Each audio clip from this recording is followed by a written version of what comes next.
কেমন আছো তোমরা? ভালো না থাকলে কিছু করার নেই, কারণ আমিও ভালো। তো আবার একটু বকচদি করতে চলে আসলাম, ঠিক আছে? আমি ভাবছি গাইস, এ ধরো আমার কাজ নেই, হ্যাঁ? তো কিছু মানুষ কাজ পাচ্ছে না বলে টেনশানে আছে। কিছু মানুষের এতটাই কাজের চাপ যে ফ্যামিলিকে টাইম দিতে পারছে না, বন্ধুকে টাইম দিতে পারছে না, গার্লফ্রেন্ডকে টাইম দিতে পারছে না, এরকম ব্যাপার, বুঝলে তো?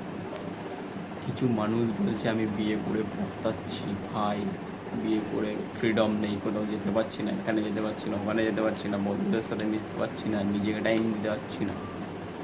আবার কিছু ছেলে মানে কীরকম বলো তো, বিয়ে হচ্ছে না বলে টেনশানে আছে যে ভাই বিয়েটা হচ্ছে না, মানে বাড়ি থেকে প্রেশার দিচ্ছে যে এত বড় হয়ে গেছিস, বিয়েটা কবে করবি, বিয়েটা কবে করবি, বিয়েটা কবে খাবো, এরকম ব্যাপার, ঠিক আছে?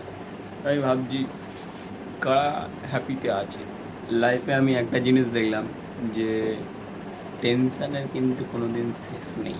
মানে জীবনে সবাই ছেড়ে চলে যাবে, টেনশান তোমাকে ছেড়ে যাবে না।